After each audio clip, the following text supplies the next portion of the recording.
Nizamabad Bar Association. I welcome you all and a very good afternoon. On the occasion of the birth celebrations of Swami Vivekananda, we are organizing this program. More particularly, as you all know, that 12th January of every year is being celebrated and organized as Youth Festival, National Youth Festival, as a part of the celebrations. We have been assigned to conduct the program for the young advocates. As we are all advocates, we deal with the advocacy and deal with the problems of litigant public, and we emphasize on various aspects. But apart from our profession, we have certain other duties towards the society. As we all know that we have our professional ethics, in which we have our duty towards clients, duty towards the court, duty towards our fellow advocates. Apart from that, we have the duty towards society, which means that we have to discharge certain functions towards the betterment of society at large and the country and the nation. As Vivekananda rightly said, that we have to rise, awake, and stop not until we reach the goal. This is an inspirational quote by Swamiji. It is equally applicable to us. As professionals, we have to rise to the occasion, particularly to the case before us, and we have to awake ourselves to work for the betterment of the case and the litigant public. And then we have to strive till we reach the goal, which means we have to give a patient hearing to the client. When you hear the client patiently, you will be able to discharge your functions as an advocate in a better way, and we can resolve the dispute or the case in better way, so that we can get justice, the real justice to our client. In the same way, Swamiji has quoted certain things. With your kind permission, I will only make certain emphasis on the quotations. That is, when we take up the case, you have to study the case patiently and thoroughly, and verify the documents, and hear the client patiently, and strive for applying the principles of law and update our legal knowledge. Then we will be able to get proper justice to our client. In the same sense, Vivekananda said, take up an idea, devote yourselves, struggle in patience, and sun will rise. If I apply the same quotation to our profession, we have to do the things like we have to go through the brief, we have to hear the client patiently, and we have to apply the legal applications. Then we will be certainly getting proper justice, and there will be a great scope for winning the case. The other quotation and other saying, that is, Swamiji said this: whatever you think, you will be. If you think yourselves weak, you will be weak. If you think you are strong, you will be certainly strong. Strong in the sense, or weak in the sense, we have to be strong mentally and get prepared to face anything. Then, if you have a goal, to reach the goal, you have to strive hard. Definitely we will reach the goal. Swamiji further said, see for the highest, aim at that highest, and we shall reach that highest level. So we have to fix our target, not only to fix, but we have to make ourselves ready and strive for that, then we reach that height. It is said that in our profession, as most of us know it well, that the person may be physically weak. If he is mentally strong, we can reach the heights of justice. For example, but with my personal experience, I put it before my friends. You might have heard the name of Mr. Padmanabha Reddy, who was a prominent criminal lawyer. And I could see him in High Court when I was practicing in Hyderabad. You were under impression on hearing that such great name, that he will be a very good gentleman in the sense, strongly having a good physique.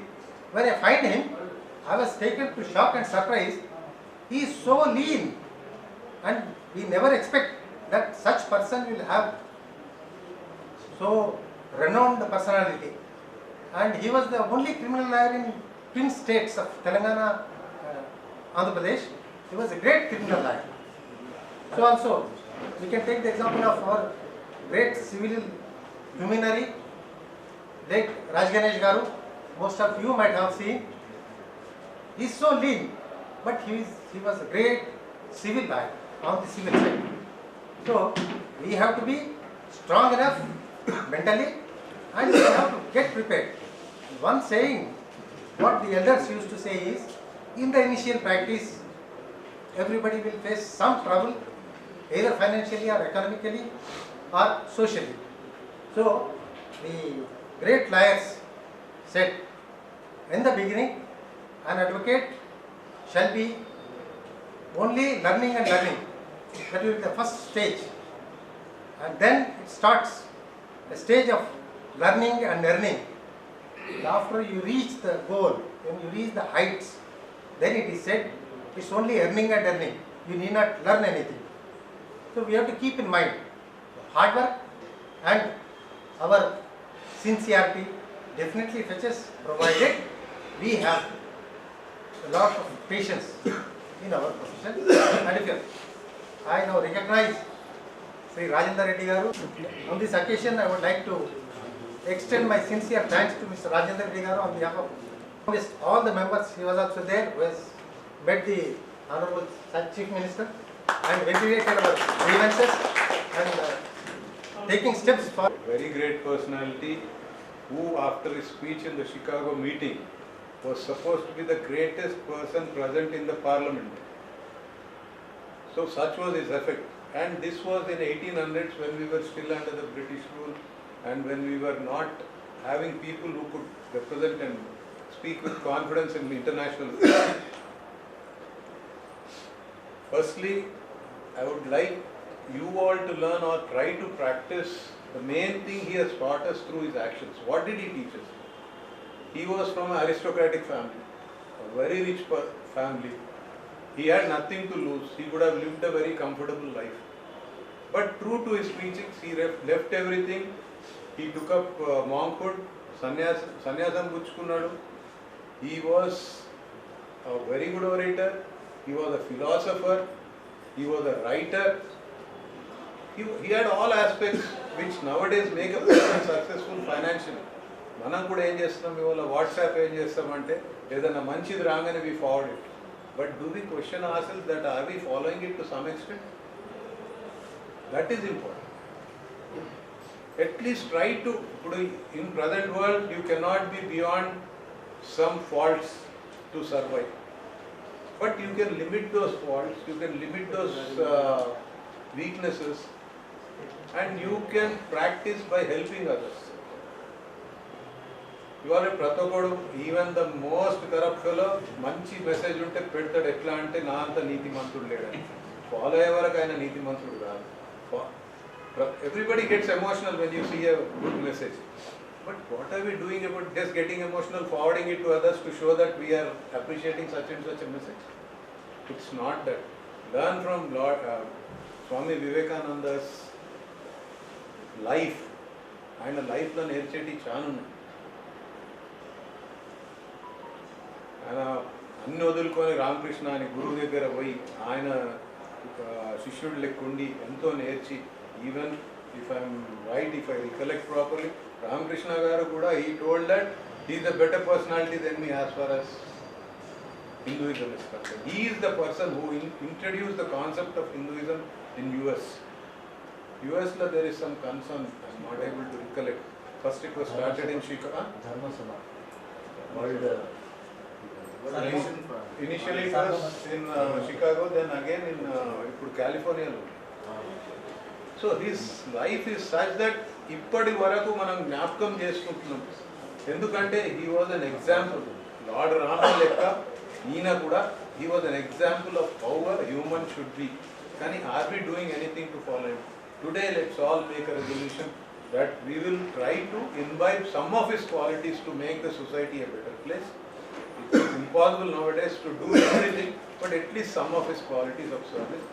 ఇంకోటి ఇప్పుడు కృష్ణానంద్ గారు అన్నారు that I was a part of the bar council. So let me tell you, ఇవాళ చెప్పుకోకుంటే కూడా అన్నాడు అది. Bar కౌన్సిల్లో I have been right from the beginning, I have been insisting that if you want to do justice, మనము death benefits కానీ financial aid కానీ increase చేయాలని ఫస్ట్ చేస్తాం. As a part of my efforts, I had talked to the chairman of Kerala, I had talked to the chairman of Andhra Pradesh, I had talked to the chairman of Karnataka, I had talked to the chairman of Tamil Nadu. Kerala oka jagalo emundante, as per your practice, 5 years practice ఉన్నోళ్ళు annually 500 ఇయ్యాలా, 10 years practice ఉన్నోళ్ళు 1000 ఇయ్యాలా, అట్లా increase అయ్యి maximum is 3500. Their death benefit, and they get 1% of the court fees in the state. Their death benefit is already 10 lakhs. Last time chairman to maatladte, we are planning to increase it to 2000. I don't know how they plan. Karnataka, the corpus fund being given by the government annually is about 7 to 8 crores. Valladi kuda 8 lakhs varaku unnadi. Tamil Nadu it is 7 to 8 crores. Their death benefit is somewhere between 8 to 10 lakhs. Andhra they are giving 4 to 4 lakhs istunnaru gaani now their body has become defunct. నేను introduce చేసిన idea అక్కడ accept అయింది, ఇక్కడ reject అయింది. 20 rupees on petitions పెట్టి they are increasing it further. So whatever we do, I have made my efforts and along not only me individually, all the bar council members have made an effort and they have tried their best. And I hope this is not another political promise of another politician. The present CM being a dynamic personality, మనకు last 10 years ఒక్క appointment దొరకలేదు.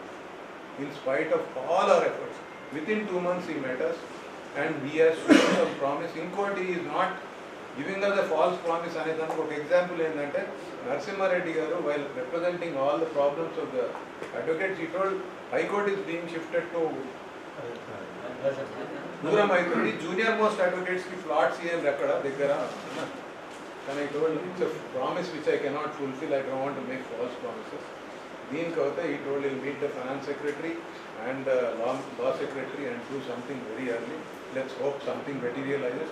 Sorry, I got deviated from the topic because it takes the topic. Anyway, once again, I request everybody, do one good deed. Manaku chinnappudu moral science unde. What is the good deed you did today అని అడుగు. ఇప్పుడు అది లేదండి. The social fabric has been torn apart. మన దగ్గర specially ఇండియాలో మంచితనానికి చాలా ఇంపార్టెన్స్ ఉంది. ఇప్పుడు due to various factors, specially politicalisation కూడా ఎట్లయిపోయింది, meanest levels, cheapest levels politicalisation. నిన్ననే చదివిన a politician gets a pension of 2.5 lakhs. Widow of an army officer whose daughter is handicapped, she had to struggle 10 to 15 years to get her pension. This is మన దగ్గర పరిస్థితి. ఇది మనం కూడా ఒక చిన్న చిన్న క్వాలిటీస్ ఇంబైబ్ చేసుకుంటే మన లీడర్స్ కూడా మనల్ని ఇంప్రెస్ చేసేందుకు చేంజ్ అవుతారని ఆశిద్దాం. And specially I thank this Nyayavadi Parishad and the committee for giving me this opportunity because as like everyone else I am also an admirer of Swami Vivekananda. Let's do something. Giving a good message. Apart from that, giving the information regarding the law, I now request our respected president of the bar association tender his speech. मंच पर विराजमान आज के मुख्य अतिथि श्री गुरुचरण जी और इस सभा के अध्यक्ष कृष्णानंद साहब और जनरल सेक्रेटरी जगन गौड़ साहब, इसी तरह हमारे बार काउंसिल के member senior advocate Rajendra Giri साहब और यहाँ उपस्थित सभी सीनियर एडवोकेट्स और लेडी एडवोकेट्स, और जैसा कि स्वामी विवेकानंद का जो नारा था, जो उन्होंने अपने आप को परिचित किया 1893 में अमेरिका में संबोधित किया अमेरिका के भाई और बहनों, उसी तरह मैं आज आप लोगों को भाई और बहनों कहकर मैं संबोधित करते अपना यह विचार आगे बढ़ाता हूँ। जैसा कि आज न्यायवादी परिषद के द्वारा ये जो प्रोग्राम आयोजित किया गया है, जिसमें विवेकानंद के जो उनकी बर्थ एनिवर्सरी को मना रहे हैं, उसी के उपलक्ष्य में आज ये प्रोग्राम भी आयोजित, जैसा कि विवेकानंद के बारे में सभी ने कुछ न कुछ कहा, कुछ कोट किया उनकी हस्ती के बारे में।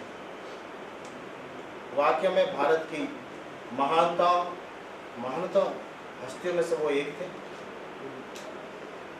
उनकी उपलब्धि पूरे संसार में याद करी जाती है। जैसा कि उनका मुख्य जो उनके पूरे जीवन का जो मुख्य पाठ है, जिसको उन्होंने पूरे संसार को बताया, जो 1893 में जहां सभी धर्मों की जो पार्लियामेंट थी, उसमें उन्होंने धर्मों के बारे में बताया। धर्म यानी हमारा जो रिलीजन है। उन्होंने कहा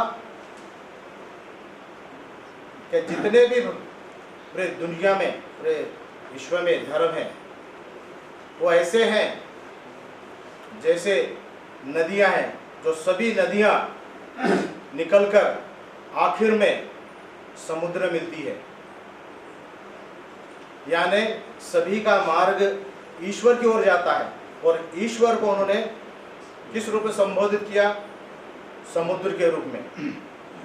यानी उनका एक ही कहना था कि सभी धर्म समान हैं, सहनशीलता होनी चाहिए हर धर्म के प्रति। उन्हें कहा, भले ही मैं हिंदू धर्म में मैं पैदा हुआ हूँ, मैंने उन सबको, मैं उन बातों को मानता हूँ, मेरा धर्म के, उस अपने धर्म के बारे में काफ़ी अच्छी बातें कही, और उसी के साथ में उन्हें ये भी कहा कि सभी धर्मों का सम्मान कर, सभी को एक साथ लेकर चलना चाहिए।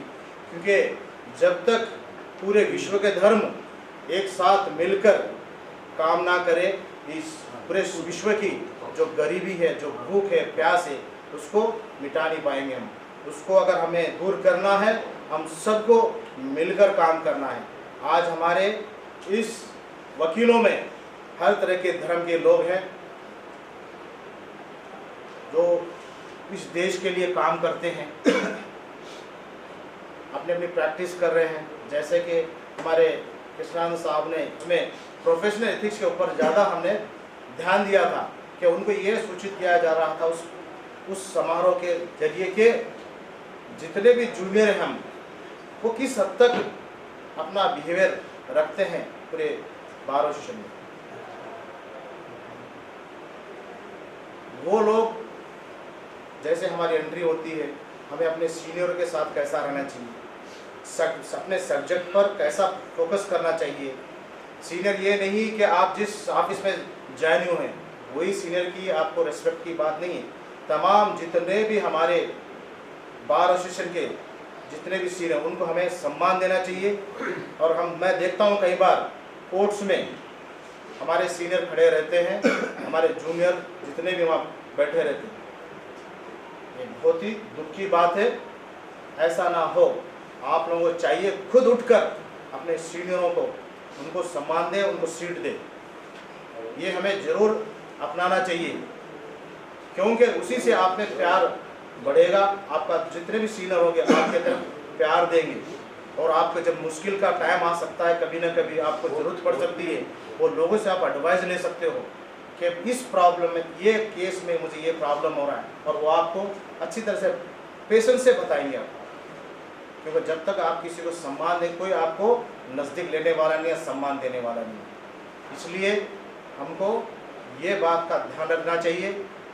और मैं और दूसरे कई जूनियरों में देखता हूँ कि उनको पैसे की तरफ लालसा ज़्यादा है। जैसे कि हमारे सीनियर एडवोकेट हमारे कृष्णानंद साहब ने बताया कि पहले आपको नॉलेज गेन करना चाहिए, सब्जेक्ट पर फोकस करिए, आप पंक्चुअल रहिए, रेगुलर रहिए। जब तक आप रेगुलर नहीं रहेंगे, पंक्चुअल नहीं रहेंगे और सब्जेक्ट पर फोकस नहीं करें, तो आपको कोई पैसा आने वाला नहीं है। क्योंकि ये सीखने का टाइम है, आप सीखिए। क्योंकि यही हमें हमारे सीनियर ने बताया था, हम उसी को फॉलो करते आ रहे हैं। और मैं भी यही आपसे कहता हूँ, आप भी यही फॉलो करिए। वो दिन नहीं दूर कि आपको कोई रेमुनरेशन नहीं मिलेगा, ज़रूर मिलेगा। यही बात हमारे विवेकानंद जी ने कही थी कि आप अपने गोल पर फोकस करिए, आपका विल पावर बढ़ाइए और उसके तरफ आप अपना प्रयत्न करिए। आप अपनी ज़िंदगी में एक न एक दिन जरूर सक्सेस होगे। सक्सेस की आपको कोई रोक नहीं सकता। यही बात कहते मैं अपने वाणी को विराम देता हूँ और हमारे सभाध्यक्ष को धन्यवाद देता हूँ। मुझे ये Now I request today's guest, Sri Purushottam. న్యాయవాది పరిషత్ ఆధ్వర్యంలో స్వామి వివేకానంద జయంతి నిర్వహించుకోవడానికి మనమంతా ఇక్కడ సమావేశమయ్యాం. చాలామందికి ఒక సందేహం వస్తుంది, జనవరి 12 కదా అండి ఇప్పుడు జరుగుతున్నాం. దానికి వారు వివరణ ఇచ్చారు. దేశవ్యాప్తంగా జరిగేటటువంటి కార్యక్రమాల్లో భాగంగా ముందు వెనక జరుపుకోవచ్చు. మొత్తానికి యువ న్యాయవాదులందరూ ఒక చోట కూర్చుని స్వామి వివేకానంద గురించి కొంచెం విని చెప్పేటటువంటి పరిస్థితులు ఉంటే బాగుంటుంది అనే ఉద్దేశంతో ఆలస్యంగానే చేస్తారు. వాస్తవం చూస్తే ప్రతి వ్యక్తికి 2 సార్లు పుట్టినదినాలు వస్తాయి. ఒకటి తిథి వార నక్షత్రాల ప్రకారం ఒకటి వస్తే క్యాలెండర్ డేట్ ప్రకారం ఒకటి వస్తుంది. మనం చెప్పే జనవరి 12 అనేటటువంటి క్యాలెండర్ ప్రకారం తిథి వేరు. అయినా అవి 2 కూడా అయిపోయాయి. బెటర్ లేట్ దాన్ నెవర్ అన్నట్టు మంచివారి గురించి భగవంతుని గురించి స్మరించడానికి ఫలానా సమయం ఫలానా తేదీ అనేటటువంటి అవసరం లేదు. ప్రపంచానికే ఈ భారతదేశాన్ని గురించి సనాతన ధర్మాన్ని గురించి తెలియజేసినటువంటి ఆ మహానుభావుడు ఎవరైతే ఉన్నారో ఆయన గురించి మనం ఎప్పుడైనా అధ్యయనం చేయొచ్చు. అందున అందరూ లాయర్ల ముందు నేను మాట్లాడడం అంటే ఇంకా కొంచెం కష్టమైన, ఏదో మేము పాఠం చెప్పుకునే వాళ్ళం ప్రిన్సిపాల్స్ అంటే లెక్చరర్స్ అంటే. కానీ మీరు అట్లా కాదు, వాళ్ళ తరఫున వీళ్ళ తరఫున ఎందరి తరఫునో వాదించేటటువంటి వాళ్ళు కాబట్టి వాదన పటిమ మీకు ఎక్కువ ఉంటుంది. దాని కొరకు ఇంతకు ముందే వారు చెప్పినట్టు first you learn then you earn అని చెప్పారు. మీరు అలా ఎర్నింగ్లో ఉన్నారని అనుకుంటారు. స్వామి వివేకానందుడి గురించి చెప్పడం అంటే అంత ఈజీ అయిన విషయం కాదు. నిజం చెప్పాలంటే నేను దానికి సరిపోను.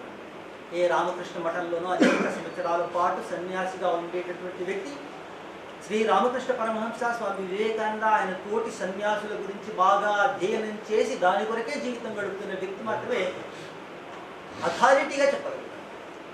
ఇలాగే నేను అక్కడక్కడ చదివి అక్కడక్కడ విన్నటువంటి విషయాలే మేము ముందు చేయటటువంటి ప్రయత్నం చేస్తాను.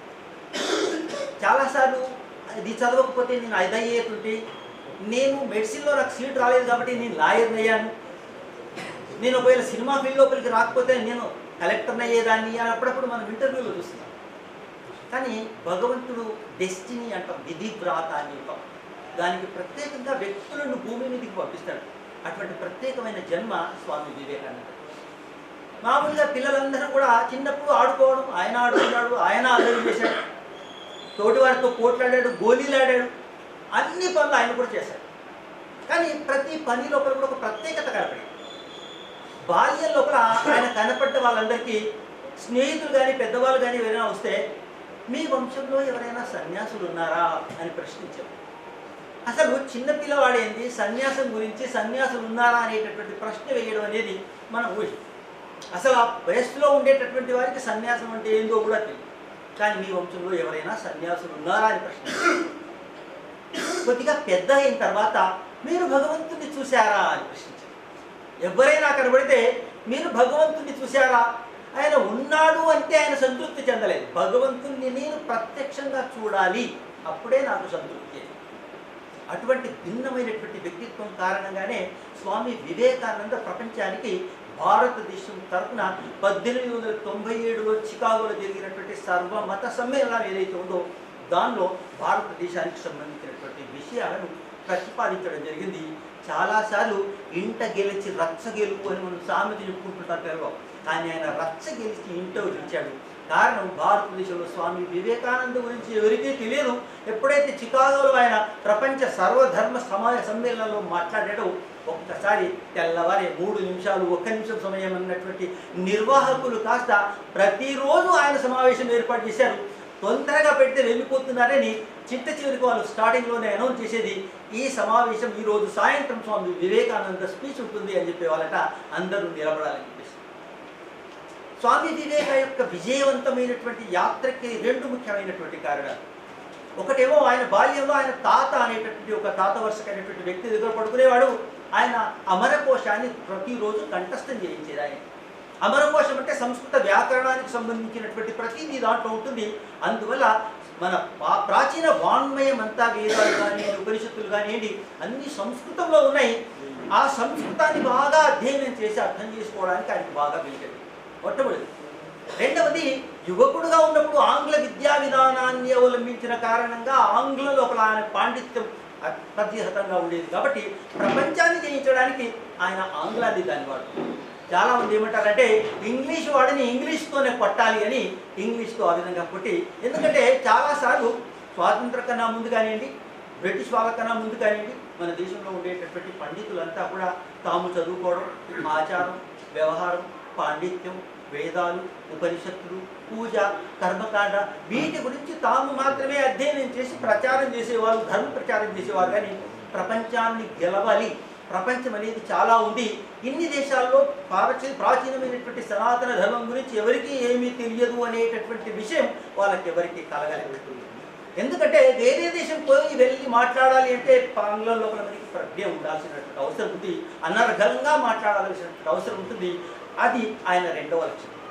అందువల్ల స్వామి వివేకానంద ప్రాచీన వాంగ్మయం అయినటువంటి సంస్కృతంలో పాండిత్యం సంపాదించడమే కాకుండా ప్రపంచ భాష అయినటువంటి ఆంగ్లం లోపల కూడా పట్టు సాధించడం కారణంగా ఆయన ప్రపంచానికి సనాతన ధర్మాన్ని పరిచయం చేశారు.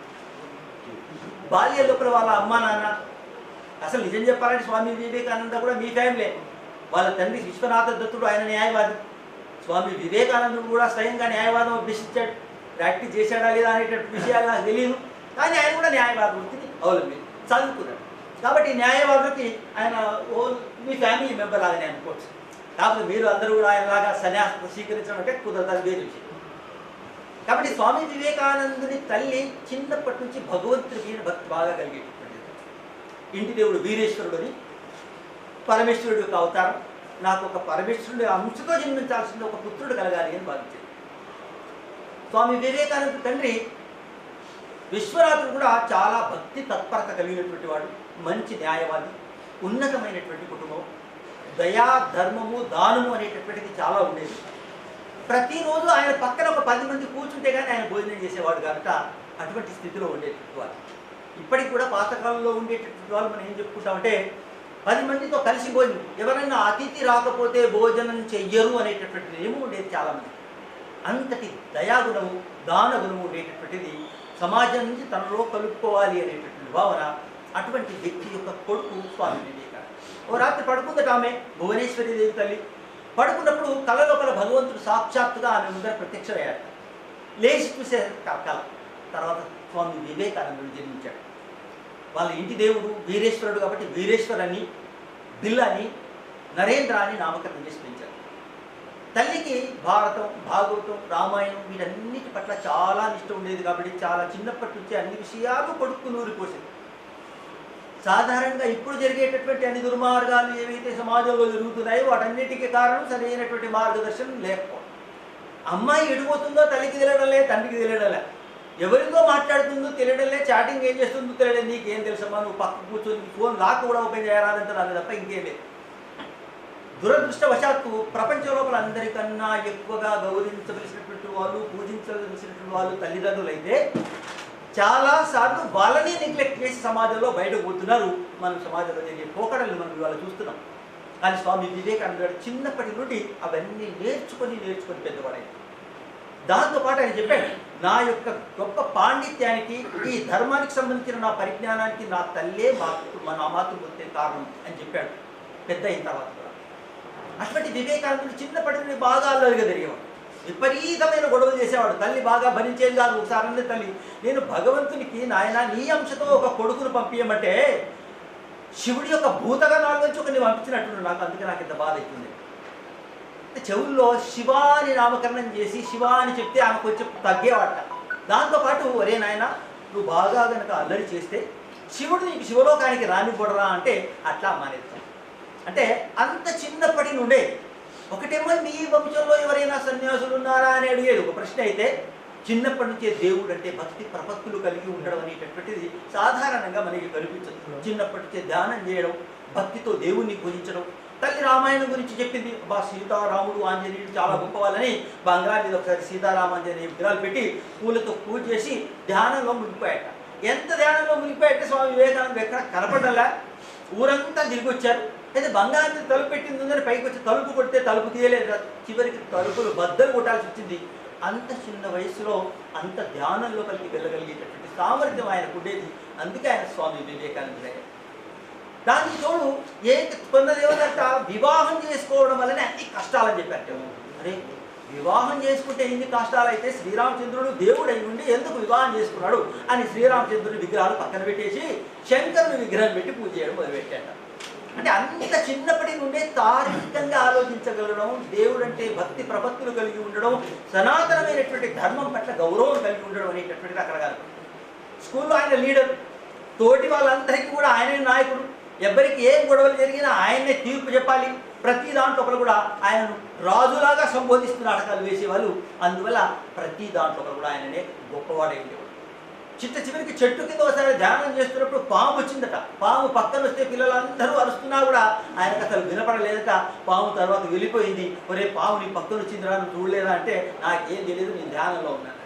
అంత చిన్న వయసులో అంత మనం ఇవాళ ఒక్కసారి దేవుని మీద కూర్చుంటే 3 సార్లు ఫోన్ మీద ఉంటుంది. ఆ లాయర్ ఫోన్ చేసిండా, ఇంజనీర్ ఫోన్ చేసిండా, ఆ కాంట్రాక్టర్ ఫోన్ చేసిండా, తలకాయ పోతాయి. చిత్తం శివుడి మీద భక్తి చెప్పుల మీద అన్నట్టు చిత్తం శివుడి మీద భక్తి తెలుపు ఫోన్ మీద ఉంటుంది. కారణం ఏంటంటే డిస్టర్బ్ చేయడానికి అవకాశాలు ఎక్కువ ఉన్నాయి. కానీ అంత డిస్టర్బెన్స్ పరిస్థితుల లోపల కూడా ఆయన తట్టుకొని ధ్యానం లోపల నిమగ్నం కావడం ఏదైతే ఉందో అది గొప్ప విషయం. చివరికి చిన్నప్పుడు ఆయనకు అన్నింటిలో ప్రవేశం ఉండేది. గోళీలు ఆడేటటువంటి వాడు, చిన్న చిన్న ఆటలు ఆడేటటువంటి వాడు, వ్యాయామాలు చేసేటటువంటి వాడు, ఫిడేలు వాయించేటటువంటి వాడు, సంగీతం నేర్చుకున్నాడు. అన్నింటిలో చదువులో కూడా అంట. ఆయన సంవత్సరంలో 12 నెలలు ఏం చదువుతాం, కేవలం 2 నెలలు వెళ్ళిపోతుందని పరీక్షలకి ముందు 2 నెలలే చదివేసాడు. క్లాసులో ఎంత అల్లరి చేసినా కూడా హెడ్ మాస్టర్ కానీ మాస్టర్ కానీ ఏదైతే ప్రశ్న వేసేవాడు దానికి 100% సమాధానం చెప్పేది. అయితే మిగతా వాళ్ళందరూ అల్లరి చేస్తున్నారని చెప్పేసి వాళ్ళని దండిస్తే లేదంటే అల్లరి చేసింది నేనని ఆ విధంగా దర్జాగా ఒప్పుకునేటవాడు. కాబట్టి బాల్యం నుంచే భగవంతుడు, సనాతన ధర్మం, హిందూ ధర్మం, దేవీ దేవతల పట్ల భక్తి ఆరాధన, ధ్యానం లోపలికి వెళ్ళగలగడం ఇవన్నీ కూడా ఆయన స్వతసిద్ధంగా వచ్చినటువంటిది. అందుకే నన్ను డెస్టినీ విధిప్రాత కారణంగా భగవంతుడు చిన్నప్పటి నుంచే ఆయనకు సంస్కృతం నేర్పగలిగాడు. సంస్కృతం పెద్ద అయిన తర్వాత మెల్లిమెల్లిగా కళాశాలలో ఆయన చదువుకున్న ప్రతాపనోపాధ్యాయుడు హేస్టి అనేటటువంటి ఒక అతను, ఆయన బంధువు ఒక ఆయన రామచంద్ర దత్తు అని ఒక ఆయన, వీళ్ళిద్దరు కూడా నాయన నువ్వు ఇప్పుడే బ్రహ్మ సమాజంలో చేరినావు, దేవుడు అంటే భక్తి అంటే బాగా ఉంది నీకు, కాబట్టి నువ్వు దక్షిణేశ్వరంలో ఒక చాలాసార్లు మనం చూస్తుంటాం. ఇప్పటికి కూడా మీకు తెలుసో లేదో కొంతమంది మేధావులు లెఫ్టిస్ట్ వాళ్ళు ఏమంటారు తెలుసా, రామకృష్ణ పరమహంస పిచ్చివాడండి అంటారు. చాలా పుస్తకాలలో రాయబడ్డాయట. చాలామంది మేధావులు రామాయణాన్నే రామాయణ వృక్షం రాసినటువంటి కవయిత్రులు ఉన్నటువంటి మన దేశంలో రామకృష్ణ పరమహంసుని కూడా పిచ్చివాడు. కానీ ఒక్క విషయం మనం జ్ఞాపకం పెట్టుకోవాల్సిందంటే ప్రపంచానికి సనాతన ధర్మాన్ని పరిచయం చేసినటువంటి వ్యక్తి యొక్క గురువు ఆయన. ఏమాత్రం పరీక్షించకుండా ఆయనను గురువుగా అంగీకరించారు. స్వామి వివేకానందుని ప్రత్యేకత ఏంటంటే ఆయన ఉత్తమ గురువు, ఉత్తమ శిష్యుడు. శిష్యుడుగా గురువును పరీక్షించాడు, గురువుగా శిష్యురాల్ని పరీక్షించాడు. ఇది ఆయన ప్రత్యేకత. అందువల్ల అన్ని విధాలుగా ఏ లెక్కను చూసినా ఆయన కూడా ఒకసారి స్వామి రామకృష్ణ మఠానికి వెళ్ళగానే, రామకృష్ణ మఠం అప్పటికి లేదు, దక్షిణేశ్వరంలో రామకృష్ణ పరమహంస ఉండేవారు. అక్కడికి వెళ్ళారు. అక్కడికి వెళ్తే ఆయన చూడగానే ఒక్కసారి రామకృష్ణ పరమహంస కళ్ళలోంచి నీరుగారేట. బా నాయన పట్టుకుపోయాడు. ఆయన చేతులతో పట్టుకొని స్వాగతించాడు. ఈయన పిల్లవాడు, ఆయన పెద్ద మనిషి. పట్టుకుపోయి ఎన్నాళ్ళకు వచ్చినావు, ఎన్ని రోజుల నుంచి నీ కొరకు ఎదురు చూస్తున్నా, నేను ఇన్ని రోజులకు నా మీద కరుణ కలిగిదా అని ఈయనకు అర్థం కాలే. ఇదేం పిచ్చిరా ఆయన, ఈయన నన్ను పట్టుకుని నేను ఎప్పుడు రావడం ఏంది, నాకు ఆయన తెలియదు, ఇటువంటి మాటలు ఈయన అనుకున్నాడు మనిషిలో. కానీ వెళ్ళిపోయాడు. తర్వాత మెల్లిమెల్లిగా ఈయన గురువు ఏంటి, ఈయన ఏం గురువు, నిజంగా గురువా, ఏమైనా సాధ్యం ఉంటుందా? అందరికీ అడిగినట్టే రెండవ ప్రశ్న, మీరు భగవంతుని చూశారా అని. భగవంతుని చూశారా అని ప్రశ్నిస్తే చాలాసార్లు మాట్లాడు కానీ ఏమనలే ఆయన. చివరికి వస్తారంటే చూశాను ఆయన, నిన్ను ఎలా చూస్తున్నానో నేను భగవంతుని కూడా అలాగే చూశాను, నీకు చూపిస్తాను కూడా. మరి ఎందుకు కనపడ్డంటే ఎవరికి కావాలి భగవంతుడు? నాకు కొడుకు లేడని ఒకడు ఏడుస్తాడు, నాకు సంపాదన లేదని ఇంకోటి ఏడుస్తాడు, నాకు బంగళా లేదని ఇంకోటి ఏడుస్తాడు. ఓ ఏడ్చి కళ్ళ నీళ్ళు దారులు కడతాయి. అట్లా భగవంతుని దగ్గర పెట్టి నా కొడుకుని అని ఏడ్చేటప్పుడే తప్ప భగవంతుడా నిన్ను దర్శనం చేసుకోవాలనుకుంటున్నాను ఎవరైనా కోరాడా? కోరలే. ఎందుకు కనిపిస్తాడు? ఆయనకి పల్లెనా కాబట్టి ఆయన కనపడదు. అట్లా కోరితే భగవంతుడు తప్ప నాకు ఇంకేమీ అక్కర్లేదని కోరితే అప్పుడు ప్రత్యక్షమవుతాడని చెప్పాడు. కానీ నమ్మకం కలగలే ఆయనకి. సరే ఇట్లానే వస్తున్నాడు పోతున్నాడు, మధ్య మధ్యన స్నేహితులతో సంబంధాలు లేకపోయాయి. మెల్లిమెల్లిగా ఆయన అంతర్ముఖుడై రామకృష్ణ పరమహంస వైపు కలవడం మొదలుపెట్టాడు. స్నేహితులకు అందరికీ పిచ్చి పట్టిందని, ఏంది ఇది, వీడు ఎంత మంచిగుండే, బాగా ఆడుకుంటుండే మాతోని, అంతా మంచిగుంటుండే, అటువంటిది పిచ్చివాడైపోయాడు. ఆ ముసలి సన్యాసట ఎవరో ఆయన దగ్గరికి పోయినప్పటి నుంచి వీటి పాడైపోయాడు. అరే నువ్వు ఇప్పటి నుంచి పోవద్దన్నారు స్వామి వివేకానంద. పోవద్దంటే అట్లేట్ అవుతుంది, కుదరదు. కొద్ది రోజులు ఆగిండు. మళ్ళా ఒకసారి పోయేసరికి మళ్ళా చేతులు పట్టుకొని తీసుకుపోయాడు స్వామి వివేకానంద. నేను మళ్ళీ ఏమో ఉపదేశం చేసేటట్టు నాకు అనుకున్నాడు ఈయన. కానీ ఒక రూమ్లో తీసుకుపోయి తన కాలుని తీసుకుపోయి ఆయన శరీరం మీద పెట్టాడు. తన కాలుని తీసుకుపోయి ఆయన శరీరం మీద పెట్టుకోగానే ఒక శక్తి ప్రవాహం అనేది రామకృష్ణ పరమహంసలోంచి స్వామి వివేకానందలో ప్రవేశించాడు. ఒకసారి అర్థం కాలే, ఏం జరిగింది, నేను చచ్చిపోయినా బతుకుతున్నా నాకేమవుతుందని అర్థం కాలే. స్వామి మీరు ఏం చేస్తున్నారు, నేను చచ్చిపోతా, మా అమ్మ నాన్న ఉన్నారు ఇంటికాడ అన్నట్టు ఆయన. అంటే ఒక్కసారి అట్లా అనగానే మళ్ళీ కాలు తీసేసిన తర్వాత ఆయన ఒక శక్తి, అంటే రామకృష్ణ పరమహంస వద్ద ఉండేటటువంటి దేవి అనుగ్రహానికి సంబంధించిన కారణంగా ఏదైతే శక్తి ఉందో దాని ప్రసారం ఇది జరిగి అప్పటి వల్లనే ఆయనకు ఒక నమ్మకం కుదిరింది. రామకృష్ణ పరమహంసని నేను గురువుగా ఎంచుకుంటానని చెప్పేసి అంతవరకు పరీక్షించిన వాడు. కాబట్టి తర్వాత అమ్మవారు ఆయన దర్శనం ఇందాక చాలా రెగ్యులర్గా అక్కడికి పోవడం జరిగింది. ఈ విధంగా ఒక గురువుని గురువుగా శిష్యురాలు ఎన్నుకున్నాడు. అంటే మొంబాసా అనేటటువంటి ఒక ఓడ లండన్ నుంచి భారతదేశం వస్తుందట. అందులోపల ఒక ఆంగ్లేయ వనిత, ఐరిష్ మహిళ, ఆమె పేరు మార్గరెట్ ఎలిజబెత్ నోబుల్. ఆమె ఒక క్రిస్టియన్ వర్గానికి చెందినటువంటిది. వాళ్ళ నాన్నగారు, ఫాదరు, వాళ్ళ చెల్లాయి కూడా అటువంటి చర్చ్ పనిలోనే ఉండేది. ఆమె చాలాసార్లు అనేక కార్యక్రమాలలో పాల్గొనేది. కానీ ఆమెకి ఎక్కడ సంతృప్తి కలగలేదు. అంటే ఒక మనిషిగా, తత్వవేత్తగా, సత్యదర్శకుడు, సత్యాన్వేషికి ఏవైతే ప్రశ్నలు వస్తాయో ఆ ప్రశ్నలకి సమాధానం చెప్పగలిగితే అప్పుడు వాళ్ళ మీద మనకి నమ్మకం ఉంది. సరే ఇంతకుముందు వారు చెప్పారు మనకి సీనియర్ లాయర్ దగ్గర వెళ్ళి ప్రశ్నలు అడగండి అని. ఈయన ఆల్రెడీ బాగా చదువుకొని పోయి సీనియర్ దగ్గర పోయి ఆయనకి ఏం రాలేదనుకోండి, ఆయనకి ఏం తెలియదు. నమ్మకం కుదరాలంటే ఆయన ఉన్నటువంటి అనుభవాన్ని ఈయనకు బోధించగలగాలి.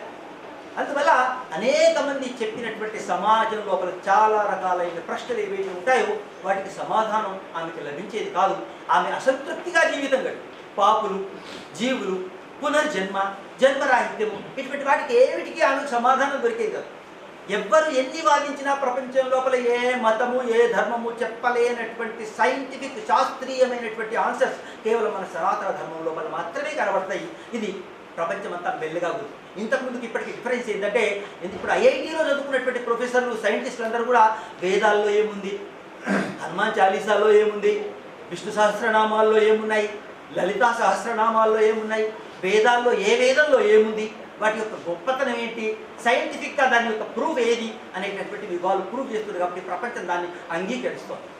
ఇంతకుముందు ఈ పని స్వామి వివేకానందుడు ఆంగ్లం చదువుకోవడం వల్ల ప్రపంచానికి పరిచయం చేసినటువంటి వ్యక్తి.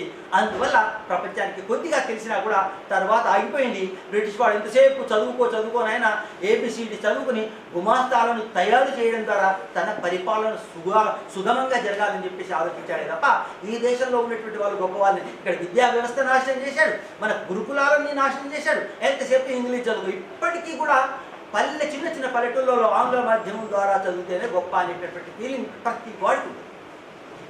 తెలుగు మీడియంలో చదువుకున్న వాళ్ళు గొప్ప గొప్ప వాళ్ళు ఉన్నారు. చాలామంది మన దేశ నాయకుల యొక్క గొప్ప వాళ్ళ యొక్క లిస్టులన్నీ మీరు రాయండి.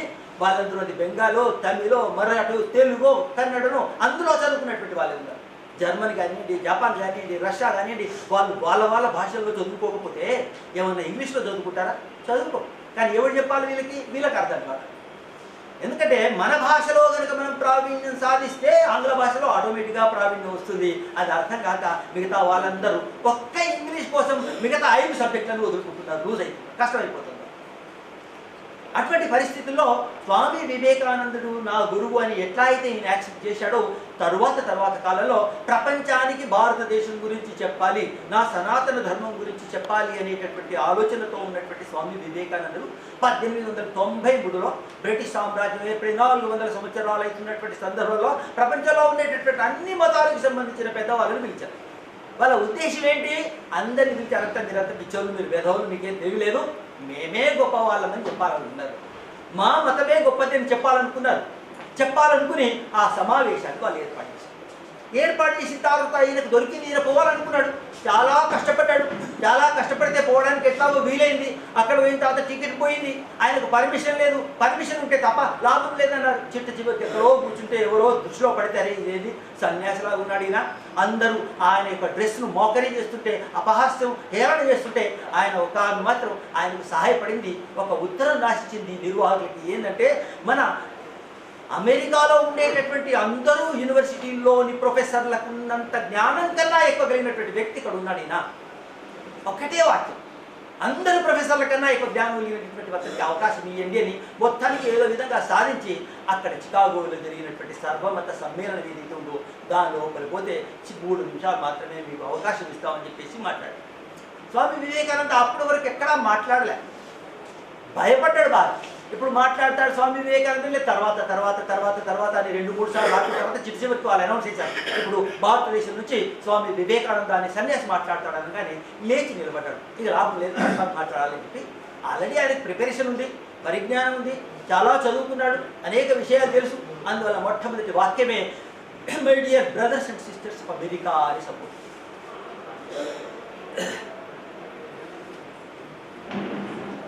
My dear brothers of sisters of America అంటే చాలా మంది తమ మతానికి చెందినటువంటి వాళ్ళే సోదరులు. ఇప్పటికి కూడా మనం చూస్తుంటాం, మా వాళ్ళైతేనే వాళ్ళు సోదరులు, మిగతా వాళ్ళు కాదు. Unless they accept our religion, unless they convert, they are not our brothers and sisters అంటారు.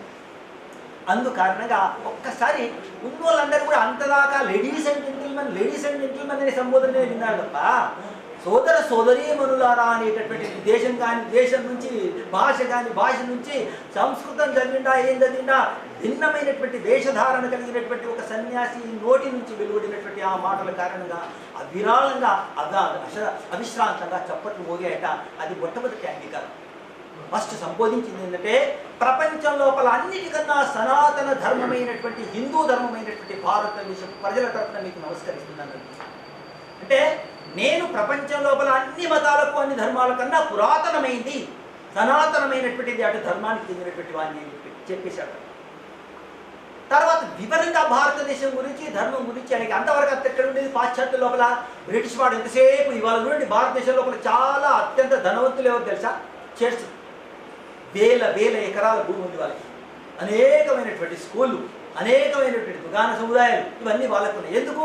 బ్రిటిష్ వాడు పరిపాలించినప్పుడు అక్కడి నుంచి విదేశాల నుంచి క్రైస్తవం పేరుతో ఏవైతే నిధులు తీసుకొచ్చారో వాటిని అన్నింటినీ ఇట్లా ఇన్వెస్ట్ చేసి వాళ్ళ కోట్ల ఎకరాలు కోట్ల బిల్డింగ్లు వాళ్ళు తయారు చేసుకున్నారు. అలా అక్కడ ఏం చెప్పేదంటే, భారతదేశంలో అనాగరికులు వాళ్ళు పుట్టినటువంటి పిల్లల్ని కూడా మొసళ్ళకు ఆహారంగా వేసేస్తారు, వాళ్ళను సాకరు, వాళ్ళు అంత నిర్దయులు, వాళ్ళు అజ్ఞానులు, వాళ్ళకి సంస్కారం లేదు, ఏమీ లేదు. అటువంటి వాళ్ళను సంస్కరించడం, వాళ్ళను ఉన్నత స్థాయికి తీసుకురావడం వైట్ మ్యాన్ బర్డెన్ అన్నాడు. అంటే మన యొక్క బాధ్యత, మనం చేయాలి. ఇయ్యండి డబ్బులని అడుకోవచ్చు. స్వామి వివేకానంద కూడా ఒక ఆమె అడిగిందట, స్వామి మీ ఊళ్ళో చిన్నపిల్లలు కూడా మొసళ్ళకి వేస్తారట, ఎందుకంటే ఆయన అన్నాడు, అమ్మ మొసలు పండ్లు గట్టిగా ఉండాలా, వట్టు ఉంటాయి, లేత పిల్లలు వేస్తే మంచిగా నమ్ముతాయి అని చెప్పి లేత పిల్లలు. అంటే భారతదేశం గురించి ఎంత అవమానకరంగా ప్రచారం జరిగింది. ఇవాళ మనం చూస్తున్నాం, ప్రపంచానికి మార్గదర్శనం, గురుత్వం వహించగలిగేటటువంటి శక్తి సామర్థ్యాలు మన దేశంలో ఉన్నాయి. ఇవాళ నేను ఒక వీడియో చూశాను అనమాట. ఒకే ఒక రాతితో చెక్కినటువంటి రథం ఉంది, కింద 4 చక్రాల వేరటం, పైన బంగారు చెక్కినట్టు అంతా చాలా అద్భుతంగా చెక్కారు. దాన్ని చూసి ఆయన కామెంట్ ఏమంటుందంటే, ప్రపంచం లోపల ఉండేటటువంటి శాస్త్రవేత్తలు సూది తయారు చేయడానికి ప్రయత్నించే సమయంలో నా దేశంలో ఒకే ఒక రథం రాయి నుంచి ఒక గొప్ప శిల్పమైనటువంటి స్టోన్ చారియట్ రాయి రథం తయారు చేయగలిగారు. అది వాళ్ళ మెదళ్ళకి అర్థం కావాలి. ఇది హంపి పోండి, ఖజురాహో పోండి, అజంతా పోండి, ఎల్లోరా పోండి, ఎక్కడన్నా వెళ్ళండి, తమిళనాడులో ఉండేటటువంటి దేవాలయాలు వెళ్ళండి, ఇన్ని వేల గుళ్ళు మందిరాలు, అన్ని వందల వేల సంవత్సరాలు కష్టపడి అనేక మంది శిల్పులు, అనేక రాజుల కారణంగా ఏ విధంగా చెక్కబడ్డాయి అనేటటువంటిది మన ఊహకు అర్థం కానిటువంటిది. అంత గొప్ప సంస్కృతి మనది. కాబట్టి స్వామి వివేకానందుడు దాన్ని పరిచయం చేసే విధంగా అత్యంత సనాతనమైనటువంటి ధర్మం అని చెప్పాడు. రెండో విషయం ఆయన చెప్పింది ఏంటంటే, చాలామంది ఏమనుకుంటారంటే ఫ్రాగ్ ఇన్ ది వెల్, బావిలో కప్పల్లాగా ఉన్నారు. ఒక కథ చెప్పాడు ఆయన. ఒకసారి బయట సముద్రంలో వచ్చి ఒక కప్ప పొరపాటున బావిలోకి వచ్చిందట. బావిలోకి వచ్చిన తర్వాత అంతకుముందు బావిలో ఉన్న గొప్ప నా అంత గొప్పోడు లేడు, అబ్బో ఇంత పెద్ద బావి అనుకుంటాను. బావి అనుకున్న తర్వాత అడిగిన దాన్ని ఎక్కడి నుంచి వచ్చావు నువ్వు కొత్తవాడు కనపడతాయి మనం చూస్తాం కదా. లాయర్ కొత్త వచ్చిన అనుకోండి, అరే ఎక్కడి నుంచి ఏ డిస్ట్రిక్ట్ వచ్చాడు అనుకుంటాం మనం. అడగగానే నేను సముద్రం నుంచి వచ్చాను. సముద్రం ఎంత పెద్దగా ఉంటుంది, ఇది ఎంత ఉంటుందా అని. అది సముద్రం బావి లోపల ఇక్కడి నుంచి అక్కడ దాకా ఇంత పెద్దగా ఉంటుందా ఆ సముద్రం అని అడిగాడు. ఇప్పుడు పిచ్చిదానా, సముద్రం అంటే నీకు ఆలోచన లేదు, నువ్వు జీవితం లేని సముద్రమే చూడలే. అంత ట్రాష్ అంటే నువ్వు 2000 సంవత్సరాలు 1500 సంవత్సరాల కింద నువ్వు ఇట్లంటే లక్షల సంవత్సరాలు శ్రీరామచంద్రుని చెక్కినటువంటి శిలా విగ్రహం ఏదైతే 250 కోట్ల సంవత్సరాల కింద తయారైందట. అది అత్యంత సాఫ్ట్గా ఉంటుంది, చెక్కడానికి పోరోస్గా ఉంటుంది, రంధ్రాలు ఉంటాయి, దానికి ధ్వంస కాకుండా సులభంగా చెక్కడానికి వీలుగా ఉంటుందని 250 కోట్ల రాయి. ఈ రాత్రే దేవుడు రాళ్ళు సృష్టించడు, సముద్రం సృష్టించడు, నక్షత్రాలు సృష్టించడు, చంద్రుని సృష్టించడు అనే దానికన్నా ఇది ఎక్కడి నుంచి వచ్చింది అనేది అర్థం కాదు. కాబట్టి సైన్స్ ఈజ్ డిఫరెంట్. కానీ మనం మాత్రం సైన్స్కి అనుగుణమైనటువంటిది, సైన్స్కు ఒప్పుకునేటటువంటి విధంగా మన దేశంలో మన ధర్మం ఉంది.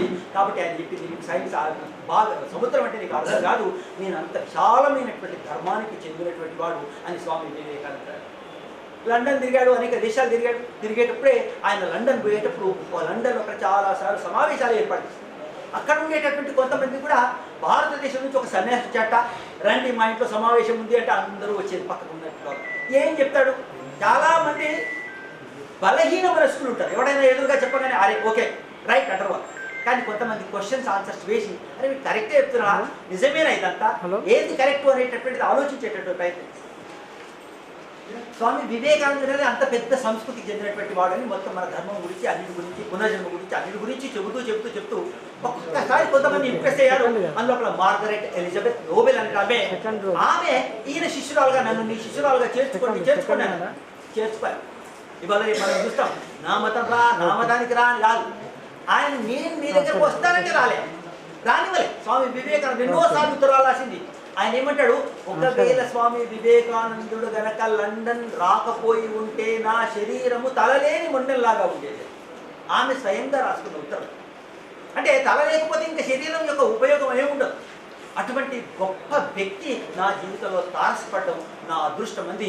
భారతదేశానికి చిట్ట చివరికి బొంబాసా అనే ఓడలో ఎక్కింది. మన దేశం కాదు, ఆమె భాష కాదు, ఆమె సంస్కృతి కాదు, భారతదేశంలో ఆమెకు ఎవ్వరూ తెలియదు. ఒకే ఒక వ్యక్తి ఆమెకు తెలిసిన వాడు స్వామి వివేకానంద. కలకత్తా ఓడరేవులో అక్కడ ఆగగానే స్వామి వివేకానందుడు స్వయంగా ఆహ్వానించాట. అప్పటితో అబ్బా తెలిసిన వ్యక్తి ఒక్కడే ఉన్నాడు, ఆయన వచ్చాడని సంతోషించాడు. తర్వాత అందుకు ఒక పని చెప్పాడు. స్వామి వివేకానందునికి ఏం బాధ ఉండేదంటే భారతదేశం లోపల ఏదైతే విద్యా విధానం ఉందో మన సంస్కృతి సాంప్రదాయాలను నాశనం చేసేది ఉంది తప్ప మెరుగుపరిచేది లేదు అని చెప్పేసి ఆయనకు చాలా బాధ ఉండేది. స్త్రీ విద్య లేదని పాశ్చాత్య దేశాల్లో మహిళలను చూసి ఆశ్చర్యపోయేవాడు. వాళ్ళ సంపద, వాళ్ళ జ్ఞానము, వాళ్ళ తెలివి, వాళ్ళ చదువు చూసి అయ్యో నా దేశంలో మహిళలు వీళ్ళకి ఆ జ్ఞానం లేదు కదా, చదువు లేదు కదా అని కన్నీరు కార్చేవాడు. ఆయనకు పట్టుపరుపులు వేసి పడుకోవడానికి ఇస్తే కూడా కింద నేల మీద పడుకొని దుఃఖించేటటువంటి వాడు. పరమేశ్వర నా దేశ మహిళలు కూడా ఇటువంటి ఉన్నతి సాధించాలని కోరుకున్నాడు. ఎప్పుడో 140-160 సంవత్సరాల క్రితం మాట. ఆ విధంగా లభించినటువంటి ఒక గొప్ప మహిళ మార్గరెట్ ఎలిజబెత్ నోబెల్. తర్వాత స్వామి వివేకానంద ఆమెకు సోదరి నివేదిత అని నామకరణం చేశాడు. భారతదేశంలో ఉండే మహిళల కొరకే తన జీవితాన్ని సమర్పించి చిట్ట చివరికి డార్జిలింగ్లో ఆమె చనిపోయింది. ఆ సమాధి మీద ఏం రాశారంటే, భారతదేశం కొరకు తన సర్వస్వాన్ని సమర్పించినటువంటి మార్గరెట్ ఎలిజబెత్ నోబెల్గా పిలువబడ్డ సోదరి నివేదిత ఇక్కడ విశ్రాంతి తీసుకుంటుంది అని. అంటే ఒక విదేశానికి చెందినటువంటి మహిళ ఏదైతే ఉందో ఆమెను కూడా శిష్యురాలుగా పనికొస్తుందా లేదా అని ఆయన పరీక్షించాడు. అందువల్ల స్వామి వివేకానందుడు ఇటు శిష్యురాలను పరీక్షించాడు కాబట్టి ఉత్తమ గురువు అయ్యాడు, అటు గురువును పరీక్షించాడు కాబట్టి ఉత్తమమైనటువంటి శిష్యుడయ్యాడు. ఆ విధంగా ప్రపంచవ్యాప్తంగా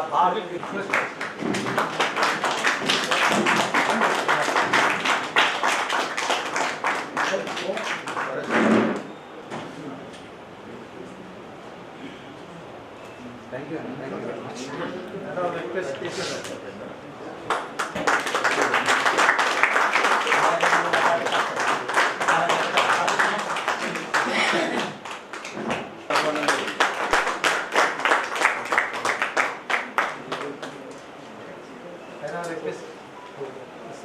యంగ్ అడ్వకేట్స్ లెక్చర్ కార్యక్రమానికి గెస్ట్ స్పీకర్గా వచ్చినటువంటి డాక్టర్ గురుచరణ్ గారికి, అట్లాగే ఈ కార్యక్రమాన్ని అతిథిగా వచ్చినటువంటి బాలకృష్ణ తేజరాజ్ చాంద గారికి, జిల్లా అధ్యక్షులు బడ్డా కృష్ణానికి, ఈ కార్యక్రమాల్లో పాల్గొనే ప్రతి ఒక్కరికి, న్యాయవాదులందరికీ పేరు పేరున, మీడియా మిత్రులకు కూడా పేరు పేరున ధన్యవాదాలు చేసి ఈ కార్యక్రమాన్ని అట్లాగే బార్ కౌన్సిల్ రాజేందర్ రెడ్డి గారు కూడా ఈ కార్యక్రమం పాల్గొన్నారు. వారికి కూడా న్యాయవాది పరిషత్ తరఫున ధన్యవాదాలు చేస్తూ ఈ కార్యక్రమాన్ని జరుపుతున్నాను.